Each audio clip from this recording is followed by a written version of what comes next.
Every new morning embraced. Every daily tradition continued. Every extra candle lit. Every new challenge accepted. And every obstacle overcome. Every moment is precious. That's why Breakthrough Cancer Research funds research into better, smarter and kinder treatments. Because every breakthrough brings us closer to 100% survival for 100% of cancers. Donate today at breakthroughcancerresearch.ie.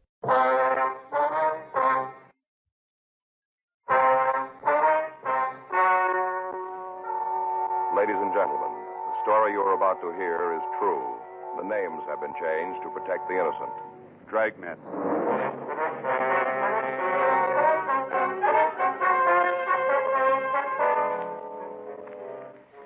You're a detective sergeant.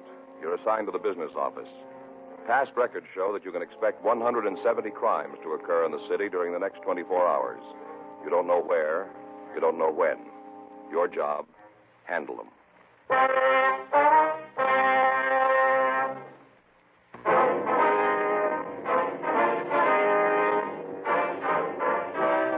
Dragnet, the documented drama of an actual crime. For the next 30 minutes, in cooperation with the Los Angeles Police Department, you will travel step by step on the side of the law through an actual case transcribed from official police files. From beginning to end, from crime to punishment, Dragnet is the story of your police force in action. It was Saturday, July 10th. It was hot in Los Angeles. We'd been assigned to the business office, morning watch. My partner's Frank Smith. The boss is Captain Gilbert. My name's Friday. I was on my way back from the coffee room, and it was 12:10 a.m. when I got back to room 21, the business office.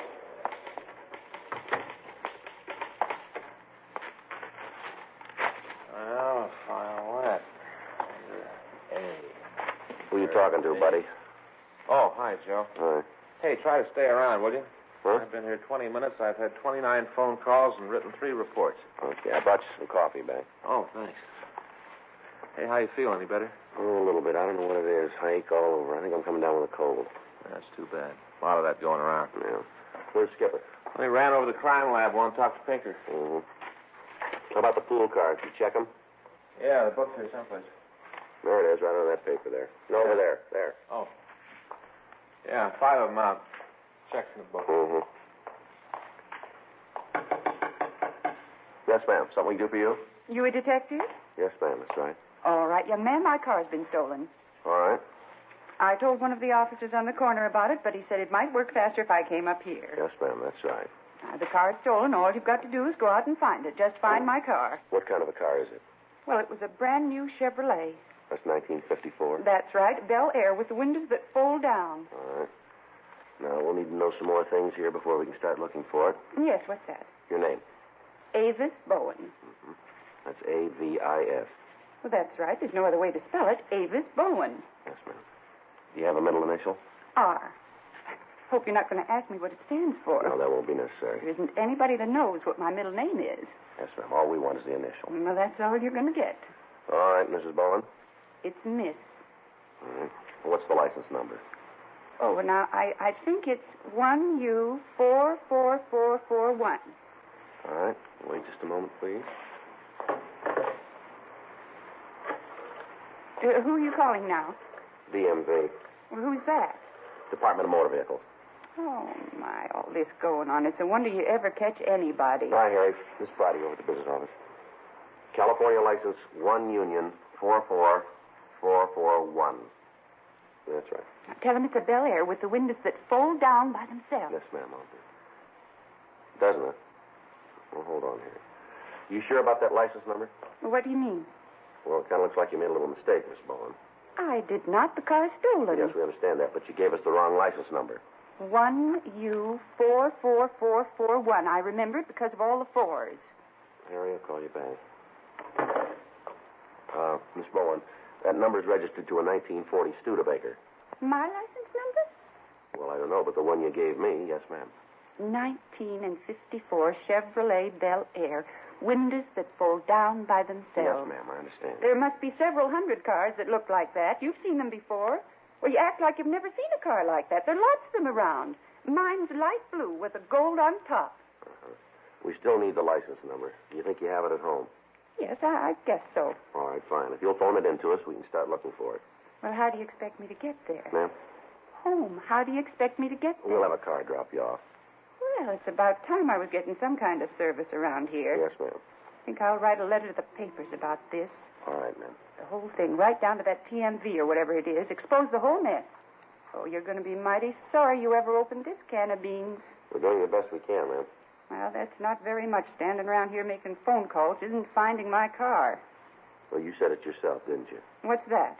There must be several hundred cars like yours here in the city. Yes? Well, without the right license number, how are we going to find it?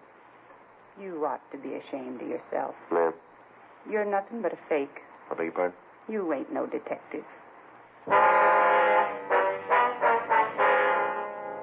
The business office, room 21.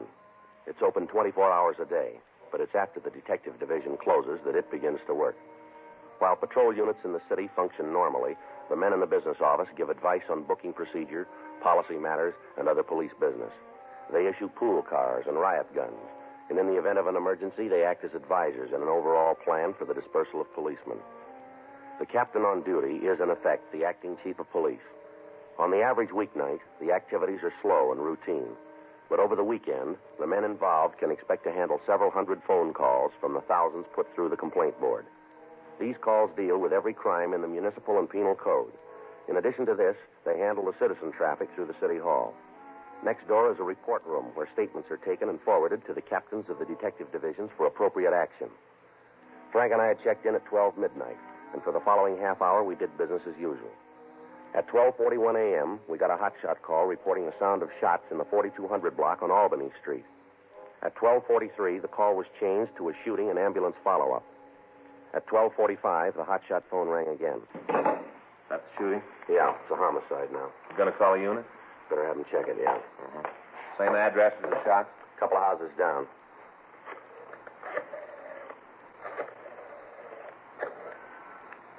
This is Friday, business office. Will you put out a call to 1K5? Have them cover the shooting and ambulance follow-up at 4289. That's 4289 Albany. You got it. Right. Thank you. Looks like a good one, huh? Yeah. Turns out we'll get Geezy out of bed. Well, that'll make him happy. It'll end up in their laps. Mm. All right, Joe. Bob, what do you got? You want to sit down there, Pop? Who's he? I don't know. We found in front of one of the burlesque houses on Main. Mm-hmm. The place was closed. He was just standing out there looking at the pictures. You got a name on him? Mm-mm. Haven't been able to get him to say anything. You want to give it a try? All right. You want to tell us who you are, old fella? Come on, we want to help you, but there's not much we can do if you won't tell us your name. Doing about as good as we did. Okay, I looked pretty wobbly when we stopped. Yeah. What do you want to do? Well, we'll have to take him over to Georgia Street.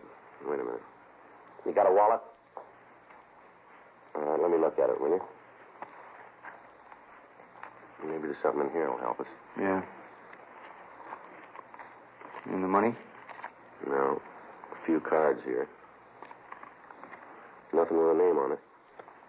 What's that one there? Something written on the back. Looks like a phone number. Yeah, that's what it is. You want to call and see if they know who he is? Yeah, give it a try.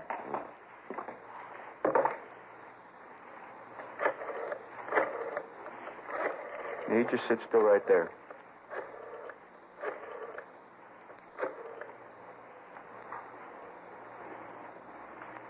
Hello, this is Officer Frank Smith, Los Angeles Police Department. No, there's nothing wrong.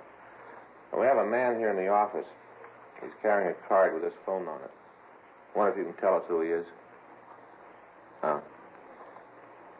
Yes, ma'am. Well, he looks to be in his late 70s.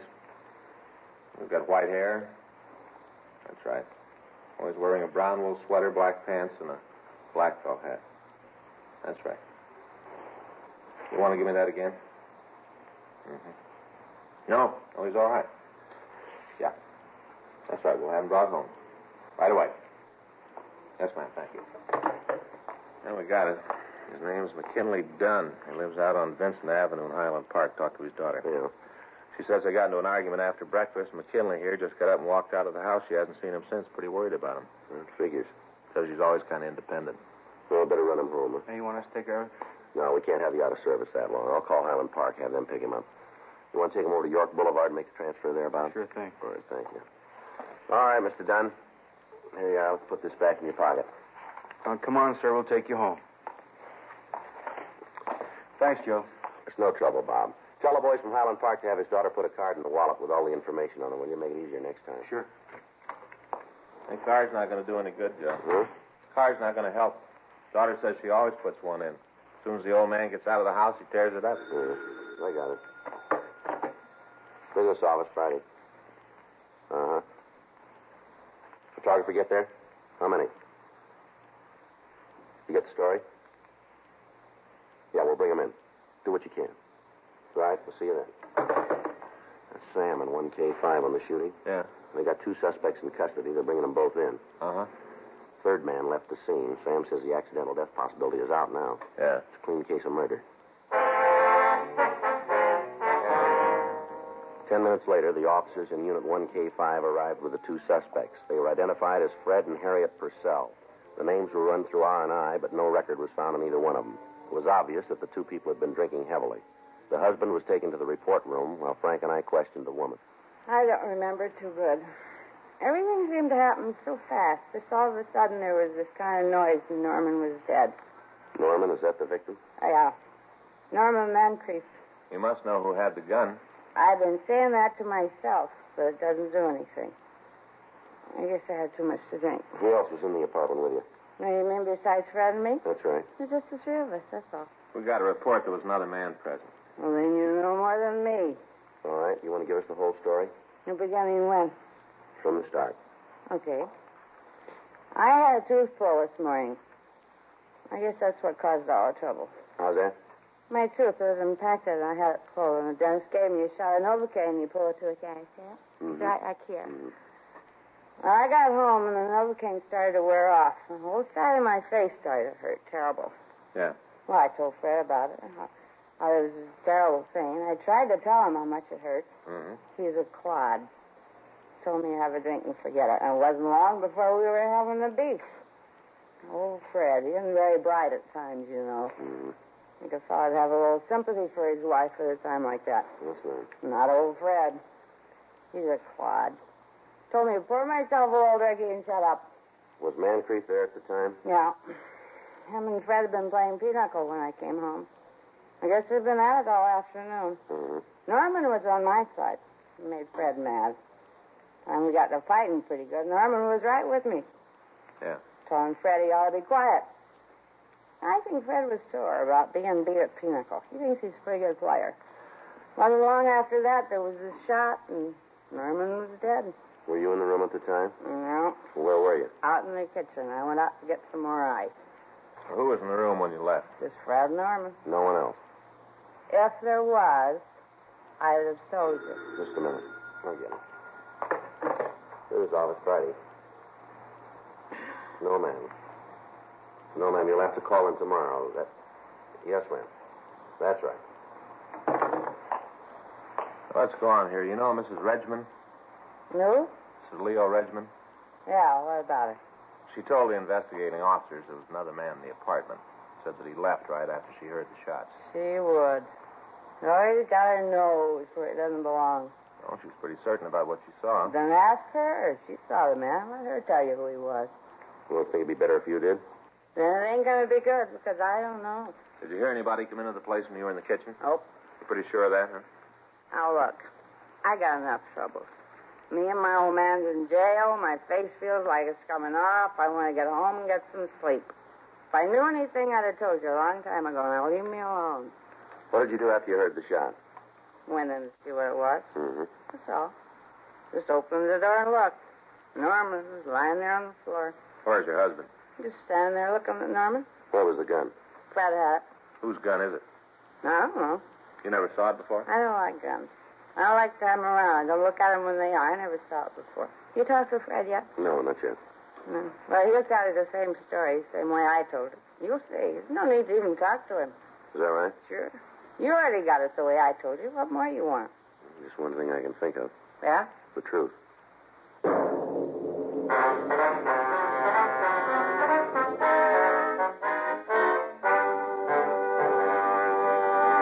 You are listening to Dragnet, the authentic story of your police force in action.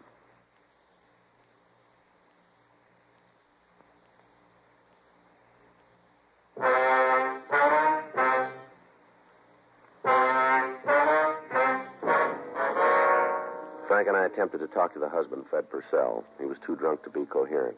We made arrangements for some hot coffee to be brought in. His wife was taken to the interrogation room to wait until we could fill out the reports. At 4:20 a.m., we got another hotshot call regarding a cutting on South 5th Street. The investigating officers found the knifing had resulted from a quarrel between a man and his common-law wife. The woman was in critical condition.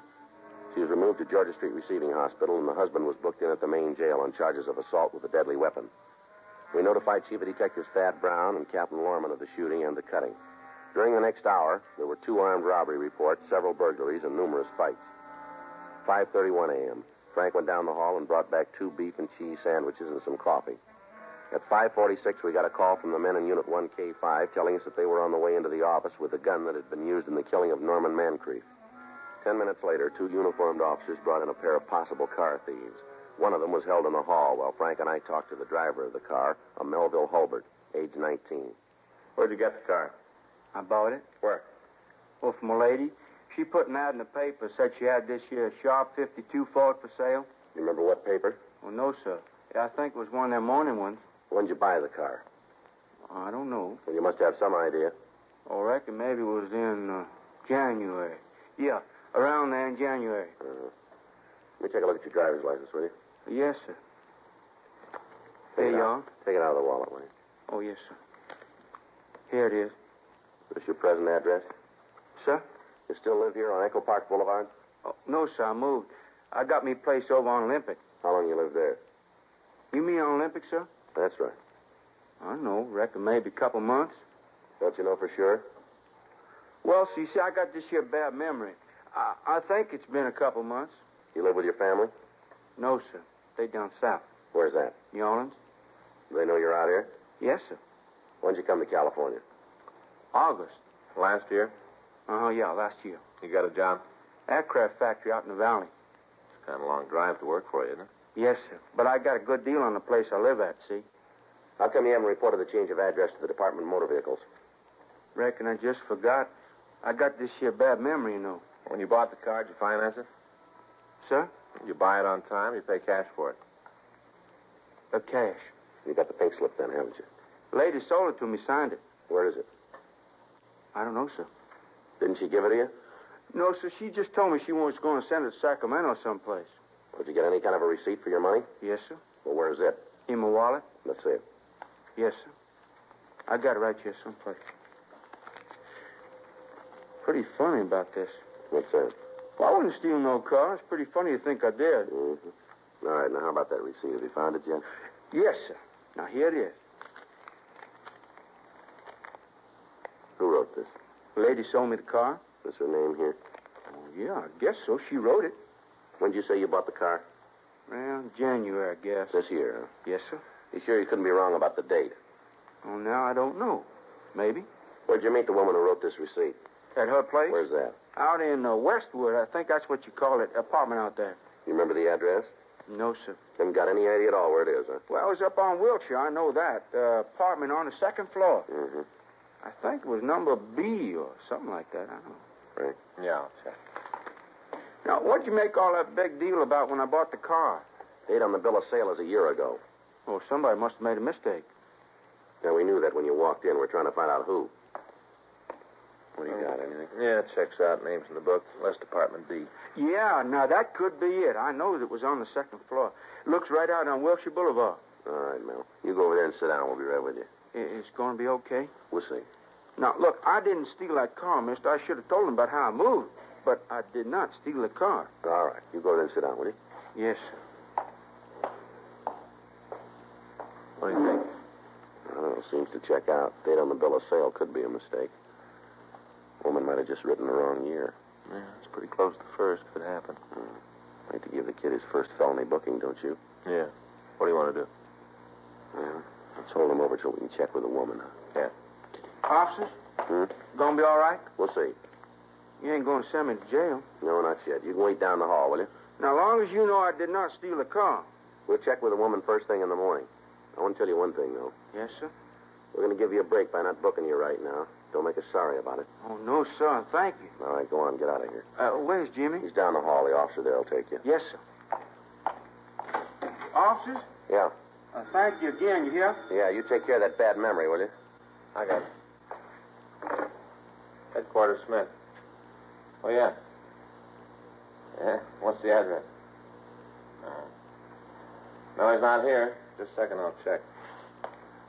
Policeman out in Hollywood wants permission to kill a skunk. What? Wants to kill a skunk caught in a trap. I guess it's all right if it's the only way they can get rid of it. Well, the way he puts it, it is. All right. Go ahead. Yeah. What's that? Well, I don't know. You better check with the watch commander. Yeah. Okay, good night. We got an injured animal report. Turns out the people out there had trouble with skunks, got a permit for the traps, and caught one tonight. Once they had it, they didn't know how to get rid of it. I better make a report on it. Must have been pretty funny. Huh? Officer said we could use the skunk in the department. What was that? Officer said we could use the skunk in the department. Says he'd qualify on the target range any day. I get it. Headquarters Friday. No, we got the word. Where you been? Check out with the lab? All right. No, we'll wait. 1K5. Yeah. They just picked up a third person in the shooting. 3 minutes later, the officers in Unit 1K5 brought in a tired-looking man in his late 20s. His name was Harry Carnell. He'd been drinking, but he seemed to be in complete control of his faculties. We ran his name through R&I, but we found no record on him. The officers also brought in the murder weapon, a .32 caliber automatic. A check of gun records gave us the name of the store where it had been bought and the name of the owner. According to the registration, it belonged to Fred Purcell. The crime lab reported there were no fingerprints on the weapon. We tried once more to talk to Purcell, but again we were unable to.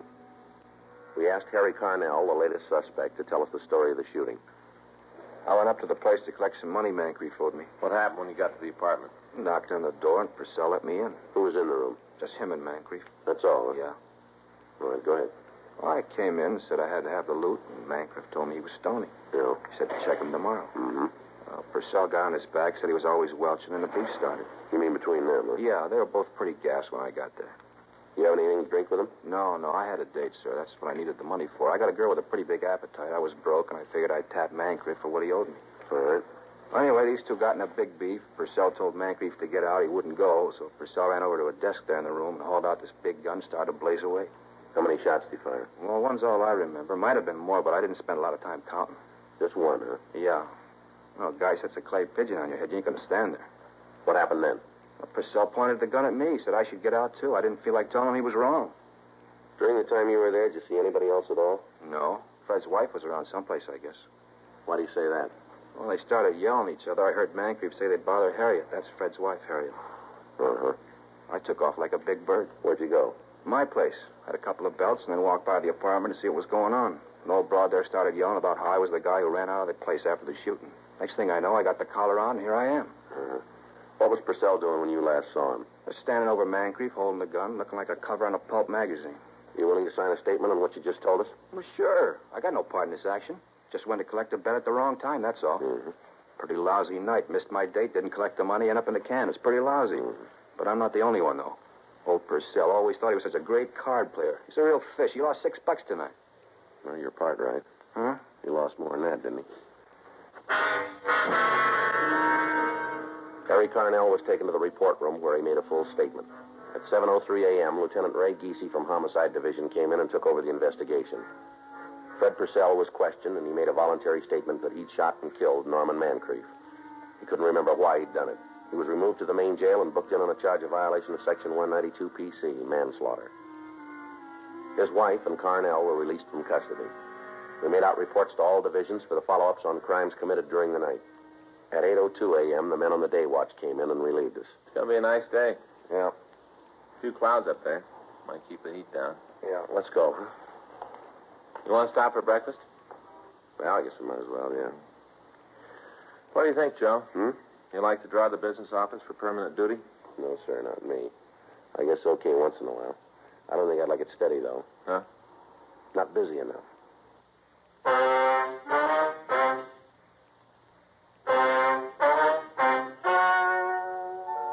The story you have just heard is true.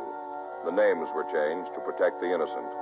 On November 18th, trial was held in Department 98, Superior Court of the State of California, in and for the County of Los Angeles. In a moment, the results of that trial.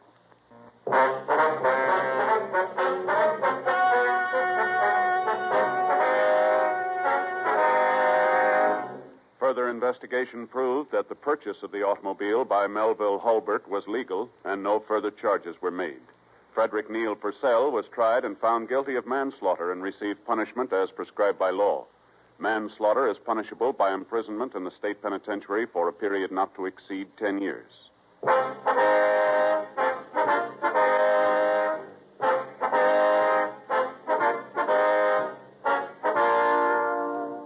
You have just heard Dragnet, a series of authentic cases from official files. Technical advice comes from the Office of Chief of Police W.H. Parker, Los Angeles Police Department.